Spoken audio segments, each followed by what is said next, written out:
எந்த ஆபத்தும் கிடையாது. அப்புறம் நான் போகிறதுல என்னடா சந்தேகம் விட்டாள். அப்புறம் என்ன சொல்ல முடியும்? லட்சுமணன் கிளம்புற போது அந்த நிலையும் ராமனுக்கு வருவா. அது மனுஷ குணத்தை வச்சு சுவாமி அப்படி நடித்தான். இந்த காலத்துக்கு தெரிந்தபடி தான் வாக்கு வரும். அதுதான் வாக்கு மங்களம் அவசியங்கோன்னு சொல்கிறா பாருங்க. வாக்கில் சில போது அபசப்தம் வந்துருச்சுன்னா அது மாதிரி தான் நடக்கும். ராமன் கிளம்புற போது என்ன சொன்னான் தெரியுமோ? லட்சுமணான் நாள் மாறி அந்த கரதூஷன் திஷெல்லாம் நம்ம யுத்தம் பண்ணோமே, அதுலேருந்து ராட்சதாள் பரம கோபத்தோடு இருக்காள்டா. அதனால் சர்வ ஜாக்கிரதையாக பார்த்துக்கணும். என்ன சொன்னாள்? நான் பானத்தால் மாரீச்சனை வதம் பண்ணுற வரை சீதைக்கு எந்த ஆபத்தும் வராமல் பார்த்துக்கோன்னு சொன்னான். வதம் பண்ணுற வரை எந்த ஆபத்தும் வராமல் பார்த்துக்கோன்னா அப்புறம் ஆபத்து வரா மாதிரி விட்டுட்டு வந்துடும். ராமன் வாக்குறவோடு அப்படி மனுஷனாக தானே நடித்தான். அதில் இதுவும் ஒரு நடிப்பு. எந்த ஆபத்தும் மாரீச்சனை வதம் பண்ணுற வரை சீதைக்கு எந்த ஆபத்தும் வராமல் பார்த்துக்கோடா சொல்லிட்டு அருள போனாள். ரொம்ப தூரம் துரத்தின்னு போனாள். அவசத்தை புல்ல மேயிறா மாதிரி இப்படி எல்லாம் நடிச்சுட்டு ராமனை ரொம்ப தூரம் அழைச்சிட்டு போயிட்டான். அங்கே போயிட்டு இனிமேல் அவனை பிடிக்க முடியாதுங்கிற நிலைக்கு வந்தோடனே பானத்தை பிரயோகம் பண்ணினாள். அந்த பானம் அடிபட்டு கீழே வரபோது இவ்வளோ தூரம் மாரீச்சன் ராமனை பற்றி ரொம்ப சந்தோஷமாக பெருமையாக பேசியிருக்கான். அவன் கத்தாமல் போகப்படாதோ, கத்தாமல் போயிருந்தாள்னு ராவணன் கேட்கவா போகிறான். ஏண்டா ராமா லட்சுமண ராம சீதையே லட்சுமணான்னு கத்தாமல் போயிட்டியடா, நான் சொல்லியிருந்தேனேன்னு கேட்கவா போகிறான். அவன் இருக்கிற ஊர் போட்டான்னு கேட்க முடியும். கேட்காம கத்தாமல் போயிருக்கப்படாதோ. அந்த போராத காலம் ராமன் மாதிரி குரலை வச்சுட்டு ஹா சீதே லக்ஷணே திஜா, ஹா சீதே ஹா லட்சுமணான்னு அலறினான். சரீரத்தை பரித்தியாகம் பண்ணிட்டான். ஆர்த்தஸ்வரந்து தத் பர்த்து விஜ்ஞாய சதிருஷம் வனே. அந்த பயங்கரமான அலறல் சப்தம் சீதையுடைய காதல் விழுந்துதான். நடுங்கி போயிட்டாள். லட்சுமணான்னாள் சிம்மானாமி கோபுரிடம், உங்கள் அண்ணா அலறாண்டா, உன் பேரையும் என் பேரையும் சொல்லி சரணம் சரணம் ரட்சிக்கணும் ரட்சிக்கணும் கத்துறாடா. அவளை போய் நீ காப்பாற்றணும். ராமன் அலறதை பார்க்குற போது எனக்கு என்ன தோன்றது தெரியுமா? சிம்மானாமிவ கோபுரிடம். ஒரு விருஷபத்தை 10 சிம்மம் சிவந்துருத்துனா அந்த விருஷபம் எப்படி அலறமோ அப்படி அலறாண்டா உன் ராமன், நீ போய் அவனை காப்பாற்றணும் அப்படிலாம் ஆரம்பித்தாள். லட்சுமணன் ஒரு இளம் சிரிப்பாக சிரித்துன்னு பரபரப்பில் ஆழ்ந்து யோசனை பண்ணாமல் எதையோ பேசுகிறாளே மன்னின்னு ஒரு இளம் சிரிப்பாக சிரித்தான். அந்த சிரித்தது உடனே அவளுக்கு தப்பாக தோண ஆரம்பிச்சிருது. லட்சுமணான் கூப்பிடலே, சௌமித்ரே திராது மருதி லட்சுமணான் நாள், நான் இவ்வளோ பரபரப்பாக சொல்லிட்டு இருக்கேன், நீ கொஞ்சம் கூட நகராமல் ஏதோ சிரித்து நிற்கிறியா? நீ இளையா பிள்ளை தானடா, உனக்கு எங்கே இருக்கிற உண்மையாக பாசம் இருக்கும் அப்படி ஆரம்பிச்சுட்டாள் அவள். அதனால் நீ இளையா பிள்ளையோன்னோ உனக்கு என்னமாடா பாசம் வரும்? நீ எந்த எண்ணத்தில் வந்திருக்காய் தெரியுமா? பிராதாவுக்கு கைங்கரியம் பண்ணுறதுக்காகவில்லை, தன்ன சித்தியதி சௌமித்ரே. அளவுக்கு மீறி பேசிட்டாள் அவள். தன்ன சித்தியதி சௌமித்ரே தவவா பரதஸ்யவா. நீ எந்த எண்ணத்தில் வந்திருக்கே தெரியுமா? ராட்சசாலைக்கு ராமநாய கொடுத்துட்டு என்ன பத்னியா பண்ணிடணும்னு அந்த எண்ணத்தில் வந்திருக்கேடா. நீ உண்டு எப்படி வரலை, உன்னை பரதன் அப்படி தயார் பண்ணி அனுப்பிச்சிருக்கான். அண்ணாவை காட்டில் ராட்சசாலுக்கு இற கொடுத்துட்டு மண்ணி அழைத்துட்டு வந்துடும், 2 பேரும் பத்னியாக வச்சுக்கலாம்னு சம்பந்தம் இல்லாமல் பரதனை சேர்த்தாளவள். தன்ன சித்தியதி சௌமித்ரே தவவா பரதஸ்யவா. லட்சுமணன் காதேரிக்கு பொறுத்திருந்தான். அந்த நிலையில் என்ன சொன்னா தெரியுமோ? அம்மா நாள் ஆகமிஷ்யதி தே பர்த்தா சீக்கிரம் மிருகோத்தமம். அம்மா நாள் பரபரக்காதீங்கோ, உங்கள் பர்த்தா சீக்கிரத்தில் மாரீச்சனை வதம் பண்ணிட்டு வந்துடுவாள். ஆகமிஷ்யதி தே பர்த்தான்னு சொன்னான். உங்கள் ஆத்துக்காரன்னு சொன்னான். ராமன் அப்படி சொல்கிற வழக்கமே கிடையாது. லட்சுமணன் ஆரியபத்திரன் அப்படிலாம் சொல்கிற வழக்கம். ஜேஷ்டன் பிராதா தார்மிகன் அப்படி இல்லாமல் உங்கள் ஆத்துக்காரன்னு சொன்னான். ஏன் தெரியுமோ? அவள் தான் மூத்தா பிள்ளை இளையா பிள்ளைன்னு பிரித்து பேச ஆரம்பிச்சுட்டாளே. இனிமேல் எங்கள் அண்ணான்னு சொன்னான். என்னடா அண்ணான்னு சொல்கிறேன்னு சீரவள். உங்கள் ஆத்துக்காரன்னு சொன்னான். அதை சீர மாட்டாள் பாருங்க.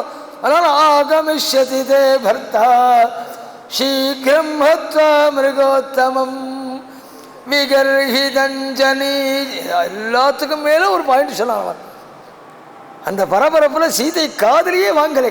விகர்ஹிதஞ்சனி சஞ்சே கதமாரியோபிதாஸ்யதி.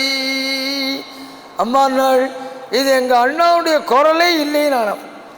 சீதை சொன்னாள், நான் எத்தனை நாளைக்கு கொடுத்துரம் பண்ணியிருக்கேன் ராமனோட, எனக்கு தெரியாதாடா இது ராமனுடைய குரல் தான் நாள். அம்மா நாள் ராமனுடைய குரல் மாதிரி இருக்கு, ஆனால் ராமன் பண்ணுற காரியம் இல்லையம்மான்னு சொன்னான். எந்த செகண்டில் சீதைக்கு காதில் விழுந்ததோ அதே செகண்ட் தான் லட்சுமணனுக்கும் காதில் விழுந்திருக்கு. அந்த ஒரு செகண்டுக்குள்ளே எவ்வளவு அழகாக ஆழ்ந்து தீர்மானம் பண்ணிட்டான் தெரியுமோ, இது ராமனுடைய காரியம் இல்லையம்மான். ஏன் தெரியுமான், விகர்ஹிதஞ்சனீஜஞ்ச கதமாரியோபிதாஸ்யதி. ராமனை 2 முறையெல்லாம் பார்க்க முடியும். லோகம் இன்னைக்கும் 2 முறையெல்லாம் பார்த்துட்டு இருக்கு. ஒன்றும் உயர்ந்த க்ஷத்ரிய வீரன், நிகரில்லாத வீரன்கிற முறையில் லோகம் பார்த்துட்டு இருக்கு. 2வது பரம தார்மிகன், வேதோக்தமான அவ்வளவு தர்மத்தையும் அனுஷ்டானம் பண்ற பிரபு. இந்த 2 முறையிலாம் ராமனை லோகம் பார்த்துட்டு இருக்கு. இந்த 2 முறையில எப்படி பார்த்தாலும் இந்த காரியம் ராமன் கிட்ட பொருந்தாதமான்னு சொன்னான்.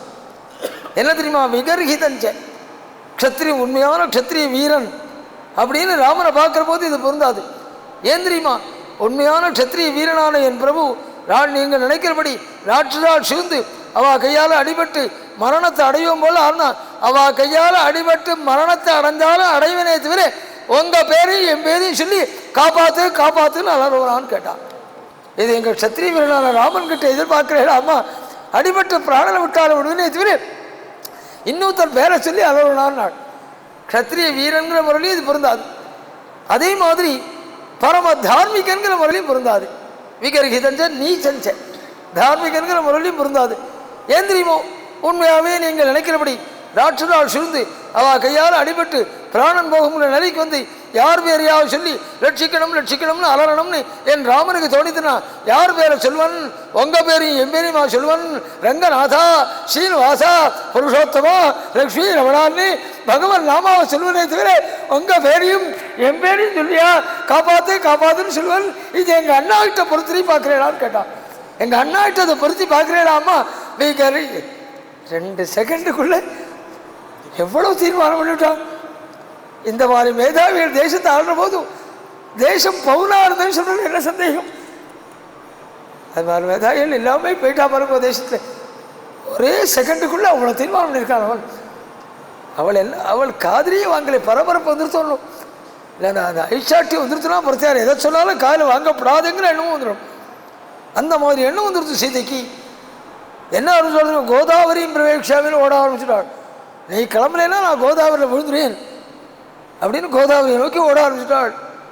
லட்சுமணன் பார்த்தான், அம்மா பகவத் சங்கல்பம் மறுபடியும் உங்களை சேர்த்து பார்க்க முடியாது பண்ணட்டும் அப்படி சொல்லிட்டு கிளம்பிட்டான். அவன் அரண்ட போனாலும் இல்லையோ ராவணன் வந்து இறங்கினானாம். வால்மீகி ஷக்ஷ பதத்தினுடைய அழகு வால்மீகி தான் உபயோகப்படுத்துகிறோம். ஷக்ஷ காஷாய சம்பீதா, காஷாயம் கட்டின்னு இருக்கானாம். அந்த காஷாயம் எப்படி இருக்கலாம், பல பல பல கண்ணை பறிக்கிறதான். ஏன் தெரியுமோ, ஃபோட்டோக்குன்னு கட்டின பையதானே அவன். உண்மையாக வைராக்கியம் வந்து காஷாயம் கட்டினாலும் அது கருப்பாக இருந்தானே அழுக்காக இருந்தானே அப்படின்னு கட்டிப்பாள். ஃபோட்டோக்குன்னு கட்டிக்கிறோம், அதனால் பல பல பல செலக்ட் பண்ணி கட்டிக்கிறானாம். காஷாய சம்பீதா ஷிகி சத்ரி உபானஹி, பல பல பல கண்ணை பறிக்கிறதே காஷாயம் வால்மீகி. அப்படி காஷாயம் கட்டின்னு இருக்கான. சந்நியாசத்தில் 2 விதம் உண்டு, இன்னைக்கும் அனுஷ்டானத்தில் இருக்கு. ஒன்றும் சந்நியாசம் பண்ணிக்கிறவாள் சிகை யஜ்யோபவீதம் எல்லாத்தையும் எடுத்துருவாள். அந்த மாதிரி கிரமத்தில் சந்நியாசம் உண்டு. பாரமஹம்ச சந்நியாசம் அது அந்த சந்நியாசம் தான் பாரமஹம்ச சந்நியாசம் சொல்கிறோம். அந்த மாதிரி முறையிலான் சுவார்த்தாவுடைய மடங்களும் இருக்குது, மாத்வாவுடைய மடங்களும் இருக்குது. மத்வ சம்பிரதாயத்தை சேர்ந்தவாளும் சரி, சங்கருடைய சம்பிரதாயத்தை சேர்ந்தவாளும் சரி, சந்நியாசம் பண்ணிக்கிறதா இருந்தால் தலையில் இருக்கிற சிகையை எடுத்துருவாள், சரீரத்தில் இருக்கிற பூணலையும் எடுத்துருவாள். இப்படி ஒரு சந்நியாசம். இன்னொரு சந்நியாசம் ஸ்ரீவிஸ்வாவுடைய சம்பிரதாயத்தில் இருக்குது. ஸ்ரீவிஸ்வாவுடைய மடங்களை போய் பாருங்க, அவளுக்கு தலையில் சிகை உண்டு, சரீரத்தில் யஜ்ஞோபவீதம் உண்டு. திருதண்டிகள் சொல்கிறது, அவளுக்கு கையில் 3 தண்டம். 3 தண்டத்தையும் தனியாக பிடிச்சிக்க முடியாதுங்கிறனால அது ஒரு கைதால சுற்றி ஒன்றா பிடிச்சிக்கிற மாதிரி பண்ணியிருப்பாள். ஒத்துக்கு ஒன்று சொல்லலாம், அதில் 3 தண்டம் இருக்கிறது தெரியும். திருதண்டிகள்னு பேர் வாழைக்கு. கையில் 3 தண்டம் இருக்கும், தலையில் சிகை இருக்கும், சரீரத்தில் பூணல் இருக்கும். அந்த ஸ்ரீவிஷ்ணு சம்பிரதாயத்தில் அந்த மடத்தை அது மாதிரி சன்னியாசம் ஸ்வீகரிச்சுக்கிறாள். ராவணன் அந்த சந்நியாசத்தை ஸ்வீகரித்தானாம். ஷிகி சத்ரி உபானஹி. ஏன் தெரியுமா இந்த இந்த சந்நியாசத்தை ஸ்வீகரிச்சுக்கல? ஏன்னா இந்த சந்நியாசம் பண்ணிக்கிறதா இருந்தால் பூணலை கயற்றணும். அந்த சன்னியாசம் பூணல் கயற்ற வேண்டியதில்லை பாருங்க. அதனால பூணலை கயற்ற வேணும் பயந்துட்டு பூணலை கயற்ற வேண்டிய அவசியம் இல்லாத சன்னியாசத்தை எடுத்துட்டாலாம், வேஷம் போட்டுனாலாம். இதுலேருந்து என்ன தெரியுமோ, ராவணனு கூட பூணலை கயற்றத்துக்கு பயமா இருந்திருக்கு. இந்த நாளில் எத்தனை பசங்க கயற்றி ஆணியில் மட்டும் தெரியுமோ, ராவணனுக்கு மேலே துணிச்சல் உள்ளவாள். ஸ்ரீகி காஷாய சம்ஹிதா ஷிகி சத்ரி ஓபால. அவனுக்கு கூட பொருளை கயற்றது தைரியம் இல்லையா? எத்தனை பசங்க கயற்றி ஆணியில் மட்டும் எப்பேற்பட்ட துணிச்சல் இருக்கணும் அந்த பசங்களுக்கு. ஷகி சத்ரி உபாலகி அப்படி அங்கேருந்து வரவேற்று உபச்சாரங்கள் பண்ண போராத காலம் அப்படி அமைஞ்சது. சாஸ்திரங்களில் மகதாபத்து வரந்தாருன்னா 2 பண்ணணும், 2 இல்லை எது போதா 1 பண்ணினாலே மகதாபத்து வரும்னு சொல்லப்பட்டிருக்கு. 2மே ஒரு 5 நிமிடத்துக்குள்ளே சேர்ந்து சீதைக்கு மகான்களுடைய மனசு நோகும்படியாக நடந்துக்கிறது. அவளை பூஜை பண்ணாமல் இருக்கிறது, அவளை கௌரவிக்காமல் இருக்கிறது. லட்சுமண மனசு நோகும்படியாக பேசினாள். அசத்துக்களை ஆற்றுக்கு கூப்பிட்டு உபச்சாரம் பண்ணி ஆதித்யம் பண்ணி வைக்கிறது. அசத்தான ராவணனுக்கு ஆதித்யம் பண்ணி வச்சாள். இந்த 2ல் 1 இருந்தாலே மகதாபத்து வரும் சொல்லப்பட்டிருக்கு. 2மே சேர்ந்தது சீதைக்கு. அவன் தன் சுரூபத்தை காண்பிச்சு சீதையை அபகரித்தின் போக எத்தனையோ ஜட்டாயு ஆனை மட்டும் எதிர்த்து அவனை மட்டும் சொல்லித்து உனக்கு பரதானம் இருக்கு, எல்லாம் இருக்கு, ஆனாலும் நாம் பார்த்துட்டு இருக்கிற போது கொண்டு போக அனுமதிக்க மாட்டேன்னு சொல்லிட்டும் அவனுடைய தேரு குதிரை சாரத்தையெல்லாம் கொத்தி ஒன்றுமில்லாமல் பண்ணி கடைசியாக அவன் ஜடாயுவை கத்தியால் வெட்டினான். கீழே வந்துடுத்து சீதையை தூக்கின்னு போய் அசோகவனத்தில் காவல் வைக்க இங்கே ராமன் பல பிரகாரமாகி பலமின்றி சீதான்வேஷம் பண்ணி லட்சுமணன் சொல்கிறான் 1000 இன்ஜினியர் பண்ணி வந்துருக்கு தப்புங்கிறானாம். சுவாமி ரொம்ப நல்லா இருக்கணும். அவன் கோதாவரி வந்து ஓடி போயிருக்காள். லட்சுமணன் பேசாமல் நின்றுட்டு இருந்து ராமன் அங்கேன்னு வந்து சீதை எங்கடான்னு கேட்டான். கோதாவரியில் ஒரு 3 கிலோமீட்டர் போயிருக்கலாம் அப்படின்னு சொல்ல ஒத்துக்கிறாங்க. அப்போதான் சீர்வன் இந்த கைக்கறி மற்றவாள் இருக்காம இருக்கும். அவளுக்கு இது மாதிரி சில தர்மத்தக்கடைகள் ஏற்பட்டுரும். செய்ய முடியாது, செய்யாமல் இருந்தாலும் குத்தம், செஞ்சாலும் குத்தம். அது மாதிரி வந்து சேர்ந்துடும். ராமன் புலம்பி எடுத்துட்டான் ராமாவதாரத்தை. மரமையை கண்டையா மட்டையை கண்டையா நலனுண்டு அப்படின்னு வந்து பார்க்குற போது ஜடாயு இருந்த இடம் வந்தாள். ஜடாயு முதல்ல ராட்சதாள் யாரோ சீதையை சாப்பிட்டுட்டு பிறல்றான்னு நினச்சுட்டான் சுவாமி. ஜடாயு பிராணனை கையில் பிடிச்சின்னு இறஞ்சி அலறித்து யாமோஷதிமிவாயுஷ்ணன்னே அன்வேஷசி மகாவனே. நல்ல வைத்திய சாஸ்திரம் தெரிஞ்சவாள் எப்படி ஓடுறதையே தேடுவாளோ ஆயுஷ்ணன்னு கூப்பிட்டாள். தீர்காயுஷான ஏ பிரபோ ராமா எப்படி ஓடுறதில் தேடுவாளோ அது மாதிரி சீதையை தேடுறியே, அந்த சீதையும் என்னுடைய பிராணனையும் ராவணன் கொண்டு போயிட்டான் அப்படின்னு சொல்லி அலறித்து ஓடி வந்து சுவாமி ஜடாயு மேலே விழுந்து அப்பாகிட்ட குழந்தை கஞ்சுவனை அது மாதிரி ஜடாயோ என்ன ஆச்சு, என்ன நடந்தது, ராவணன் தூக்கின்னு போயிட்டான்னு சொல்லி அந்த நிலையிலையும் ஜடாயு என்ன சொல்லி தெரியுமோ, விந்தோ நாம முகூர்த்தோயும் சில காகுஸ்தன் ஆபுதது. திருட்டு போன லக்னம் விந்தம்ங்கிற பேருள்ள லக்னம். இந்த லக்னத்தில் திருட்டு போனால் சொத்து உடையவன்கிட்ட வந்துவிடும்னு ஜோதிஷ் சாஸ்திரம். இது ராவணனுக்குன்னு தெரியும், ஆனால் அவன் கவனிக்கலை எந்த லக்னம்ங்கிறத. அதனால் சீதாலாபம் உனக்கு கிடைச்சிடும் அப்படி சொல்லிகிட்டே இருக்கிற போதே பிராணனை விட்டுடுத்து. சுவாமி புலம்பிட்டாள். ஜடாயோன்னு புலம்பி லட்சுமணனை பார்த்து சொன்னாள், தர்மத்துக்காக பிராணனை கொடுக்கறது தெரியக்கோனில் மேற்கொண்டு இருக்கு பற்றியா சொல்லிட்டு லட்சுமணான அப்பாவுக்கு சம்ஸ்காரம் பண்ணலை, சந்தனக்கட்டையை கொண்டா அதெல்லாம் வச்சுன்னு பிரம்மமே இதை சம்ஸ்காரம் பண்ண போகிறேன் ஜட்டாயுக்குன்னு சொல்லி தசரதனுக்கு சம்ஸ்காரம் பண்ணுற மாதிரி ஜட்டாயுக்கு சம்ஸ்காரம் பண்ணாலாம் சுவாமி. பகவான் சம்ஸ்காரம் பண்ணி புண்ணியலோகங்கள்லாம் அள்ளி கொடுத்து யாகதர் யஜ்ஞசீலானாம் ஆஹிதாக்னேஷயாகதி அபராவர்த்தினாம் யாச்ச பூமி பிரதாயினாம். ஜட்டாயுன்னாடு எந்தெந்த புண்ணிய லோகங்கள் ஒன்று தெரியுமா? யஜ்ஞானுஷ்ட சோமயாகம் போன்ற யஜ்யங்கள் அனுஷ்டானம் பண்ணின புண்ணியசாலி இருக்காளே அவளுக்கு எந்த புண்ணிய லோகம் உண்டோ யஜ்ஞானுஷ்டானம் கூட பண்ணிவிடலாம். பண்ணிவிட்டா காலமுறையை சாய்ந்தரம் அக்னிஹோத்திரம் பண்ணணும். அது பெரிய தர்மம், அது பிடிச்சிடணும், அதை விடவே முடியாது. அந்த அக்னிஹோத்திரத்தை விடாமல் அனுஷ்டானம் பண்ணின புண்ணியசாலிகளுக்கு எந்த புண்ணிய லோகம் உண்டோ அபராவர்த்தினம் யாச்சே. யுத்தத்தில் முன்னச்ச கால பின்வைக்காத தீரசாலிகளுக்கு எந்த புண்ணிய லோகம் உண்டோ அபராவர்த்தினம் யாச்ச பூமி பிரதாயினாம். பூதானம் பண்ணின புண்ணிய புருஷாளுக்கு எந்த புண்ணியலோகம் உண்டோ? எல்லா தானத்தையும் விட்டு பூதானத்தை சொன்னார் சுவாமி. ஏன் தெரியுமோ? பூதானம் மூலமாக தான் தர்மங்கள் நிலைத்து நிற்கிறது.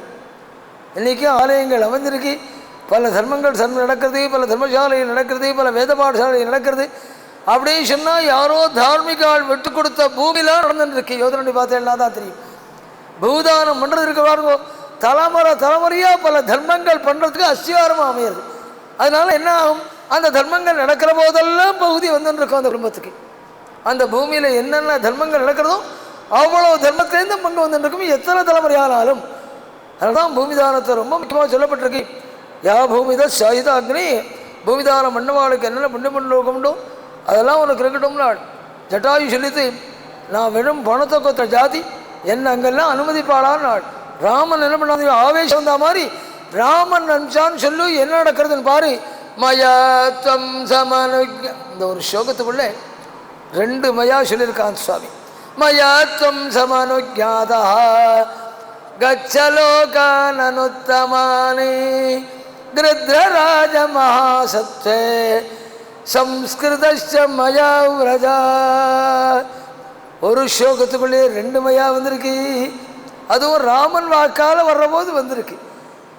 ஒரே பதத்தை 2 தடவை, ஒரே அர்த்தத்தில் 2 தடவை உபயோகப்படுத்தப்படாது, வெவ்வேறு அர்த்தத்தில் உபயோகப்படுத்தணும். ராமன் வாக்கால் அப்படி அபத்தமாக வருமா? ஆனால் அந்த ஸ்லோகத்தில் 2 மயா வந்திருக்கு. என்னென்னா ஒரே அர்த்தத்தில் சொல்லப்படலை 2 மயா. அப்படி வந்தால் தான் அந்த முதல் மயாவினாலே நான் அனுச்சேன் போர் நாள், என்னாலேன்னு அர்த்தம். இன்னொன்று சம்ஸ்கிருதஸ்ய மயான் நாள். மயான்னா என்ன அர்த்தம்? நாள் மானா மகாலட்சுமி, என் அனுகிரகம் மட்டுமில்லைடா சீதினுடைய அனுகிரகம் உனக்கு இருக்கு. அதனால என்ன டபுள் ப்ரமோஷன். சம்ஸ்கிருதஸ்ய மயா விரஜா, அவளுடைய காருண்யம் உனக்கு இருக்குடா. இன்னென்ன புண்ணியலோகம்னு இல்லை, நான் உனக்கு எந்த புண்ணியலோகம் போகணும் தோன்றதோ அந்த புண்ணியலோகத்துக்கெல்லாம் ராமன் சொல்லிட்டு போய் பாரு என்ன நடக்குதுன்னு பாருன்னு ஆளாம். சில உத்தம தர்மத்துக்கு செக்கில் கையெழுத்து போட்டு கொடுத்துட்டு உங்களுக்கு என்ன தோன்றதோ அந்த தொகையை பூர்த்தி பண்ணிங்கன்னு சில தார்மிகால் கொடுப்பான். அது மாதிரி ஜடாயுக்கு கொடுத்தான் சுவாமி. உனக்கு என்னென்ன புண்ணியலோகம் வேணுமோ நீ பூர்த்தி பண்ணிக்கோ. சம்ஸ்கிருத மஜா விரஜா அப்படி சொல்லி ஜடாயுக்கு சம்ஸ்காரங்கள்லாம் பண்ணி கர்த்தைவம் உதகந்தஸ்மை உதவதானம் பிண்டதானங்கள்லாம் பண்ணி முடிச்சுட்டும் அங்கேருந்து மேற்கு நோக்கி வந்தாள். வர்றபோது கபந்தன் ஒரு ராட்சதன் அவன் அழகாக நிகிரகிச்சு அவன் தேவலோகத்தோடு வந்து இங்கே சபரின்னு இருக்காள், அவளை போய் சேகம் பண்ணிக்கோன்னு சொல்லி இடம் காட்ட சுவாமி அங்கேருந்து கிளம்பி சபரி ஆசிரமத்தை நோக்கி வந்தாள்.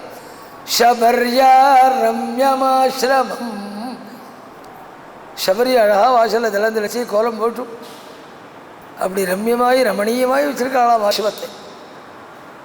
இல்லை வாசலில் திளந்திழைக்கிறது, கோலம் போடுறது, சாணியை உபயோகப்படுத்தினாலே பல கிருமிகளுடைய பாதிப்பு இல்லைன்னு இன்றைக்கி சொல்கிறாள். நம்ம கிரகங்களில் அதெல்லாம் சர்வசாதாரணமாக இருந்த ஒரு விஷயம். பசுமாடு மூச்சு காற்று விடுறது பாருங்க, அந்த காற்று சம்மந்தப்பட்ட காற்றை சுவாதித்தாலே இந்த அந்த க்ஷயரோகங்கள்லாம் இருக்குது அதெல்லாம் வராதுன்னு சொல்லப்பட்டிருக்கு. தான் பசுமாடு இல்லாமல் பண்ணிவிட்டோம் அந்த தேசத்தில். ஏதோ இது மாதிரி சில இடங்களில் பசுமாடுகளில் பார்க்குறோம், இதுவே பசுமாடே இல்லாமல் பண்ணிட்டாம இருங்க தேசம் முழுக்க எங்கே பார்த்தாலும். எதுவரை பசுமாடுகள் இருக்கோ அதுதான் ஆரோக்கியம் சொல்லப்பட்டிருக்கு மகாபாரதத்தில். வாசலில் திறந்தடிச்சு கோலம் போட்டு அப்படி சென்றுக்காள். ஆனால் ராமனுடைய வரவை எதிர்பார்த்து பூர்வகமெல்லாம் வச்சுட்டு மாவில் தோளம் கட்டி அதெல்லாம் பண்ணலை.